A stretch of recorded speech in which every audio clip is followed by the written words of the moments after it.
नमस्कार।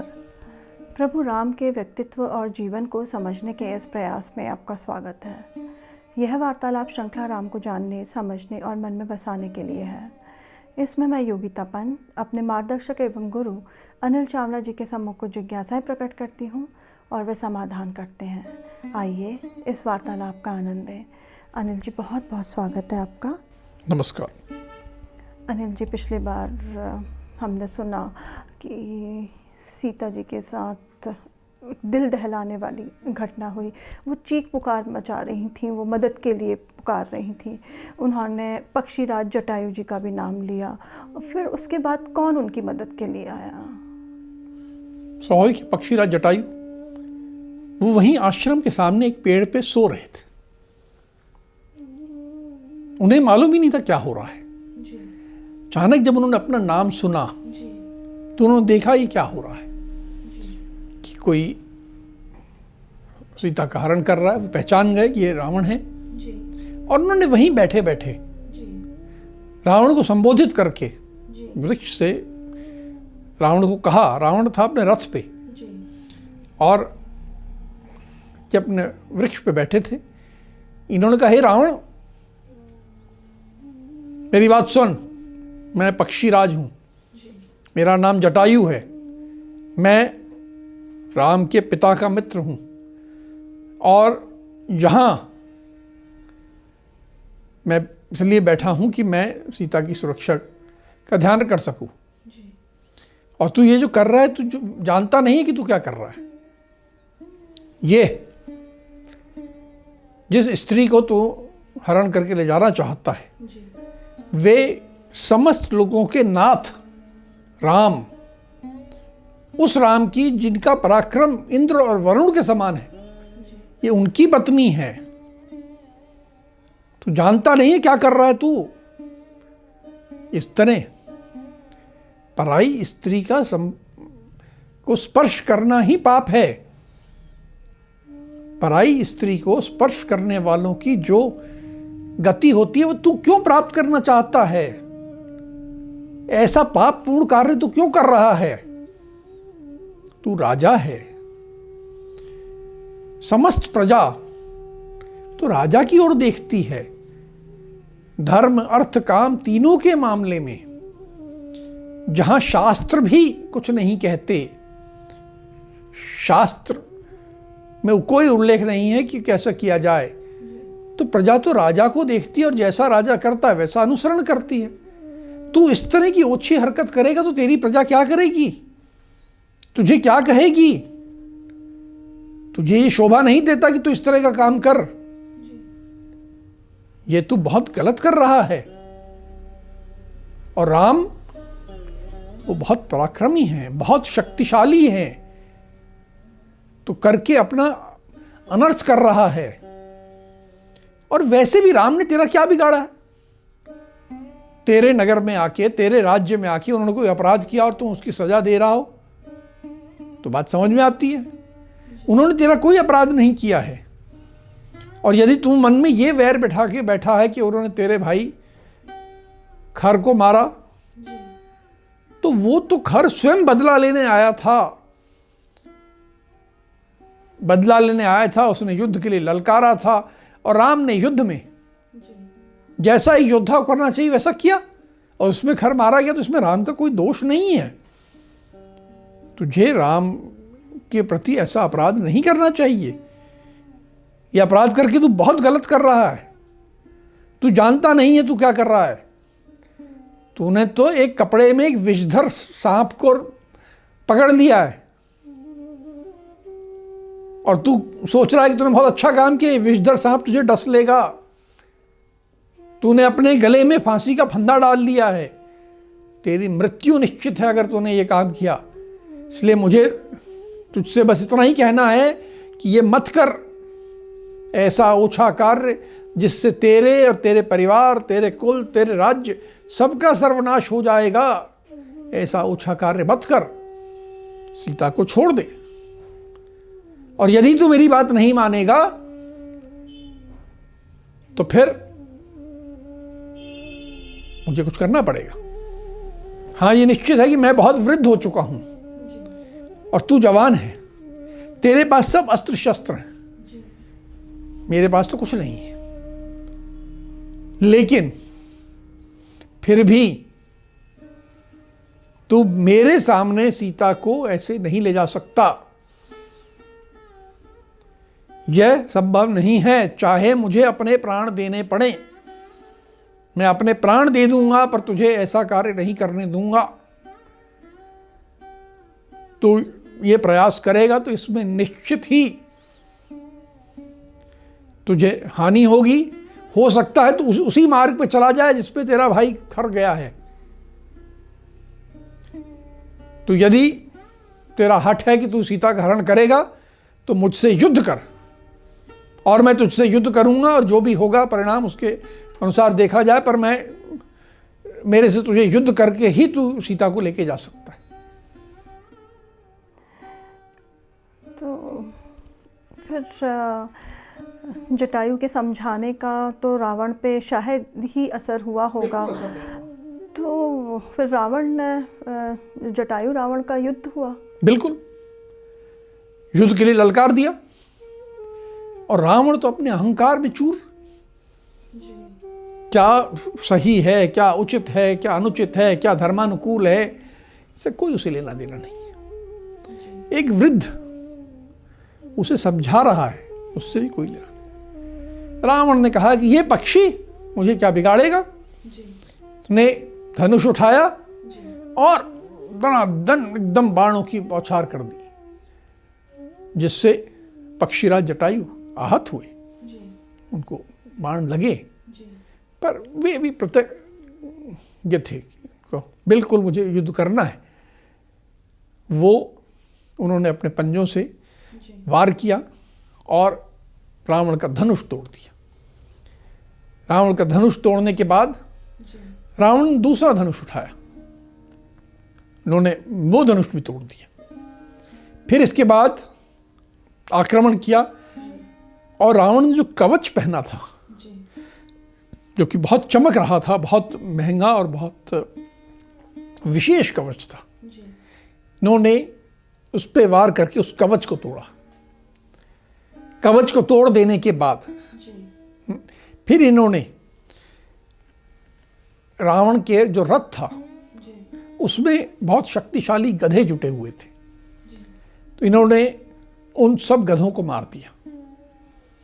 फिर रथ को तोड़ा, रथ तोड़ दिया, सारथी को मार दिया। सारथी के साथ कुछ सहायक थे, जटायु ने उनको भी मार दिया। अब जब रथ टूट गया, सारथी खत्म हो गया, सहायक खत्म हो गए, तो रावण पृथ्वी पर गिर गया सीता जी के साथ। पृथ्वी पर गिर गया, सब कुछ समाप्त हो चुका था। और इतना सब पराक्रम करने के बाद पक्षीराज जटायु वृद्ध थे, बहुत बूढ़े थे, वो भी थोड़ा थक गए थे, सांस लेने लगे थे। यहाँ पे एक चीज़ देखने को मिलती है कि पक्षीराज जटायु ने अपनी वचनबद्धता निभाई। उन्होंने बोला था कि सीता जी की मैं रक्षा करूँगा, और वो बिल्कुल उनकी रक्षा करने के लिए उन्होंने युद्ध किया। निहत्थे थे, निहत्थे थे पर निडर, डरे नहीं। अब ये सब चीज़ होने के बाद उसका रावण पे क्या असर हुआ? रथ टूटने के बाद फिर रावण ने क्या किया?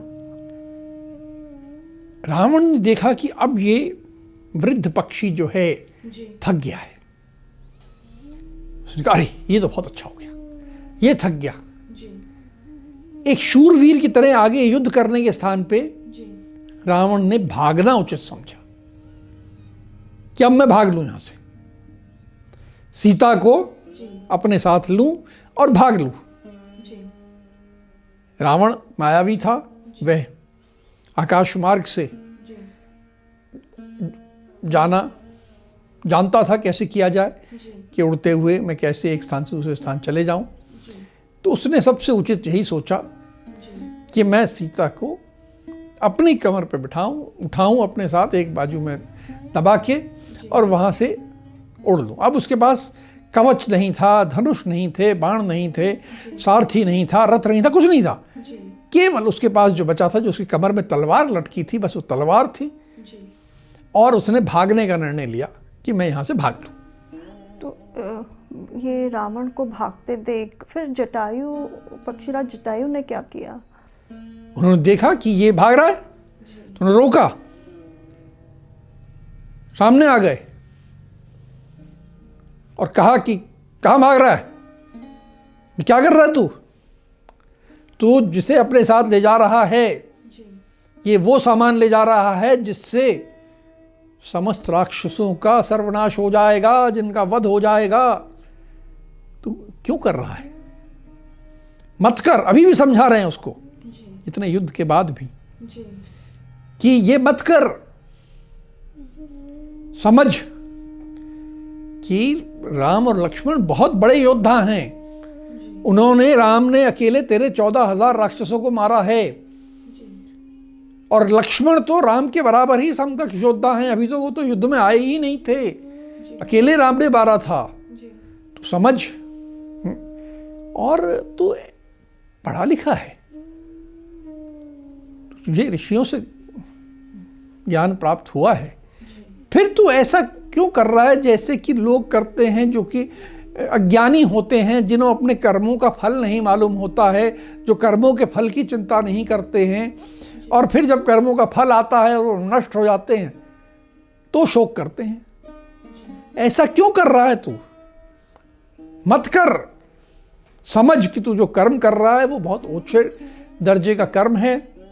इससे तेरा सर्वनाश होगा, तेरा कुल समाप्त हो जाएगा, तेरा राज्य समाप्त हो जाएगा। और तू जिस ढंग से भाग रहा है, तू तो कायर है, तू डरपोक है। तुझ जैसे कायर डरपोक का तो राम और लक्ष्मण बहुत बुरा हाल करेंगे। तेरा बचना संभव नहीं है उनके हाथों।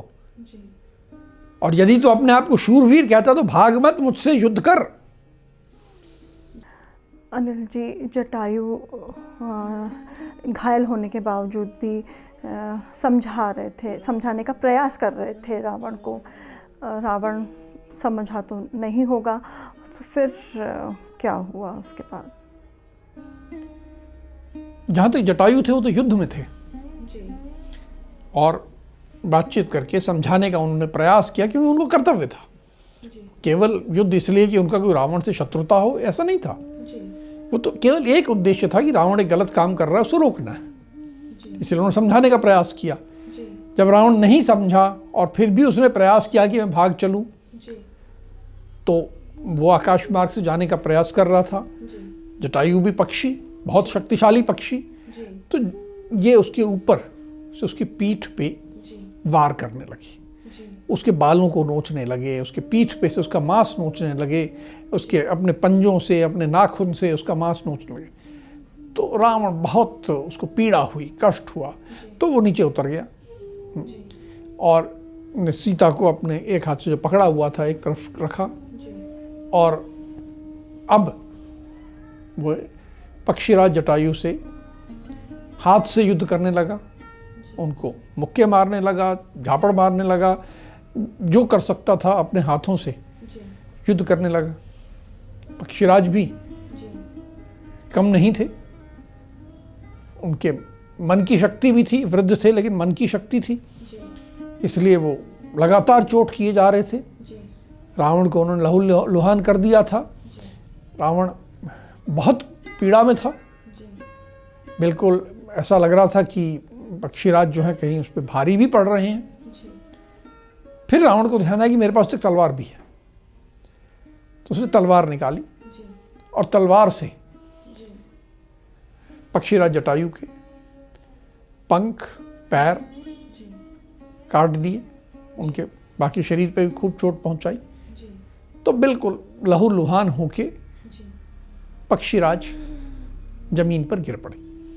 उनके पंख कट चुके थे, उनके पांव कट चुके थे, अब वो केवल एक छोटा सा धड़ के रूप में बचे थे, और पूरा लहू बह रहा था, और स्पष्ट था कि अब कुछ क्षण के वे मेहमान हैं।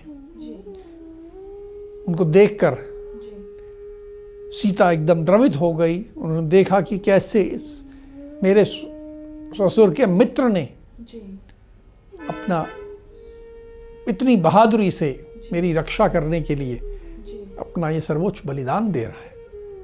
वे आई के पास रोने लगी, उनको प्रति सांत्वना दी और तो कुछ कर नहीं सकती थी। तो जब पक्षीराज जटायु जमीन पे गिर गए, अब वो असहाय हो गए थे, तो रावण तो मन ही मन बहुत हर्षित हुए होंगे। उन्होंने फिर क्या किया? अब रावण तो उसका जो उद्देश्य था, जो सीता हरण करना था, उसने सीता की ओर मुड़ा। वो सीता समझ गई कि अब मेरा बचना संभव नहीं है। वे दौड़ने लगी, भागने लगी, सबसे चीख चीख के पुकारने लगी। उन्होंने राम को याद किया, लक्ष्मण को याद किया, फिर पेड़ों से लिपटी कि हे वृक्षराज आप ही मेरी रक्षा करो, हे वृक्षों के देवता आप मेरी रक्षा करो, जो भी देव मुझे देख रहे हैं वो मेरी रक्षा करो। इस तरह में सबको कर रही थी। रावण निर्दयी, कोई स्त्री के प्रति सम्मान नहीं।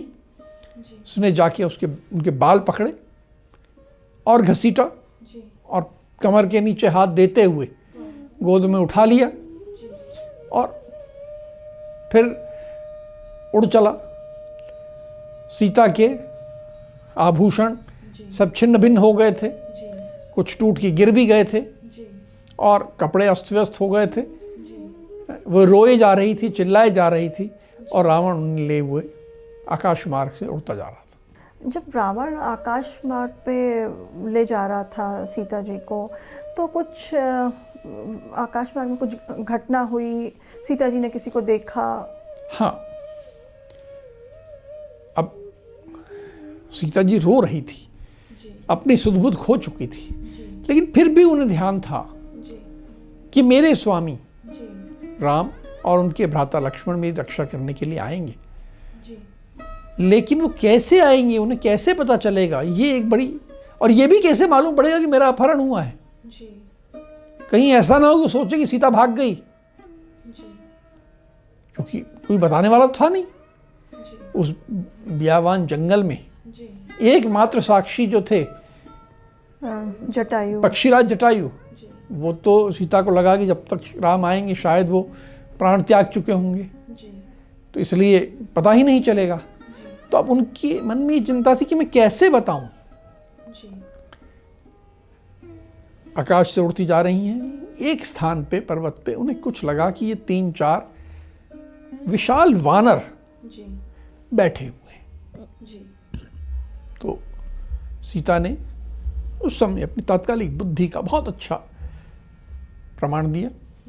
उनके पास एक रेशमी चादर उन्होंने ओढ़ी थी, वो रेशमी चादर उतारी, अपने कुछ आभूषण और एक आध दो वस्त्र और उस चादर में लपेट दिए और लपेट के वे उन 3-4 वानरों के तरफ फेंक दिए। सीता को ये आशा थी कि राम मुझे ढूंढने निकलेंगे तो शायद इन वानरों से मिल जाएं और ये वानर बता दें कि ये जो पोटली मिली है ये ऐसे कोई ऊपर से जा रहा था और ये उसमें कोई स्त्री थी, और फिर राम तो आभूषण देख के और वस्त्र देख के पहचान जाएंगे कि कौन है। तो इसलिए सीता ने ये बहुत बुद्धि का परिचय देते हुए, प्रेजेंस ऑफ माइंड अंग्रेजी में आप ठीक शब्द इस्तेमाल किया तुमने, किया, और वो आभूषण और अपना एक वस्त्र और एक दो वस्त्र और वहाँ फेंके, ताकि कोई तो मैं रास्ते में कोई सबूत ऐसा छोड़ जाऊं जिससे कि मेरे स्वामी मुझे ढूंढ लें। अब लंका पहुंचने के बाद रावण ने क्या किया? जब लंका पहुंचे, सीता अभी भी रो रही थी, विलाप कर रही थी, और रावण अपने उनको केश से पकड़ के घसीटते हुए अपने अंतःपुर में ले गया। अपमानजनक तरीके, बहुत अपमानजनक तरीके से, बहुत केवल अपमानजनक ही नहीं, ये एक स्त्री के प्रति क्रूर तरीका भी है। एक बाजू पकड़ के ले जाना भी अपमान हो सकता है, लेकिन बाल पकड़ के किसी स्त्री को खींचना ये अत्यंत क्रूर है। ये क्रूरता थी। उस क्रूरता से ले गया, अंतःपुर में कक्ष में रखा, और फिर उसने कुछ जो राक्षसियां थी उनको बुलाया, बोला इनकी सुरक्षा में तुम्हें रहना है, और ये स्त्री जो कुछ मांगे इसे सब ला देना। ये वस्त्र मांगे वस्त्र देना, सोना मांगे सोना देना, आभूषण मांगे आभूषण देना, कोई मणि मांगे रत्न मांगे, कुछ भी मांगे दे देना। और यदि किसी ने भी इसके साथ अपमानजनक ढंग से कोई बात की तो वह व्यक्ति समझ ले कि उसका जीवन समाप्त हो चुका है। तो उसने पहली व्यवस्था की सीता के लिए, और उसके बाद अपने कक्ष में गया, और कक्ष में जाने के बाद उसने अपने बहुत सबसे बलवान 8 राक्षस थे उन्हें बुलाया और कहा कि तुम लोग मेरे सहायक रहे हो, मैंने युद्ध के मुहानों पे तुम्हारा बहुत पराक्रम देखा है, इसलिए अब तुम्हें एक विशेष कार्य के लिए तुम्हें बुलाया है। मैंने यहाँ से कुछ दूर जनस्थान नाम के स्थान पे मेरे भाई खर और दूषण रहते थे, मैंने ही उन्हें बसाया था वहाँ पे। वे सब वहाँ पर आनंद करते थे, और ये राम नाम का व्यक्ति है जिसने उन दोनों की हत्या कर दी है, और इससे मेरा उससे बहुत बड़ा वैर हो गया है। अब तुम लोगों का कर्तव्य है कि तुम जाओ वहाँ पर जनस्थान पे, और इस राम की गतिविधियों पे पूरी नज़र रखना। मुझे इस राम नाम के व्यक्ति को मारना है। अब मेरे जीवन का यही उद्देश्य है कि मुझे इस राम को मारना है, तो तुम लोग उसी गतिविधियों पे नज़र रखना, जो भी सूचना हो मुझे देते रहना, और ऐसा उद्योग करना, ऐसा कुछ करना कि तुम ही उसको मार दो। अगर तुम मार सको तो बहुत अच्छा, कि राम को समाप्त कर दो ताकि मेरा मार्ग यहाँ खुल जाए सीता से विवाह करने में। मुझे ये बात नहीं कही उसने उनसे, उसने तो केवल खर वाली बात कही।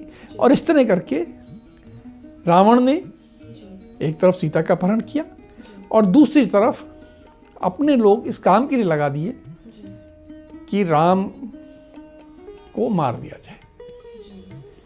ये उसकी योजना थी, कुटिलता थी। इस प्रकार सीता का उसने हरण भी कर लिया, और आगे के लिए भी तैयारी प्रारंभ कर दी। अनिल जी, यहाँ पे जो एक बात बहुत महत्वपूर्ण हमें देखने को मिली है, जो आजकल हम बहुत कम कर पाते हैं, कि जब कोई ऐसे बुरा काम हो रहा हो तो सबसे पहले हम उस काम से हम दूरी बना लेते हैं अपने आप की। तो यहाँ पक्षीराज जटायु ने एक देखा कि गलत काम हो रहा है एक स्त्री के साथ, और वो निहत्थे थे, और निडरता के साथ उन्होंने रावण का सामना किया, उसके साथ युद्ध किया, और समझाने का प्रयास भी किया कि वो बिना युद्ध करे ही मान जाए कि ये गलत काम करने से रोक दिया जाए उनको। बहुत प्रयास किया। ये हम सब के लिए बहुत सीखने वाली बात है, और जटायु को हम अपने मन में बसाएं। आज के प्रसंग को हम यहीं समाप्त करते हैं। अगली कड़ी में राम के जीवन से जुड़े कुछ अनछुए पहलुओं के साथ हम दोनों फिर उपस्थित होंगे। राम राम। राम राम।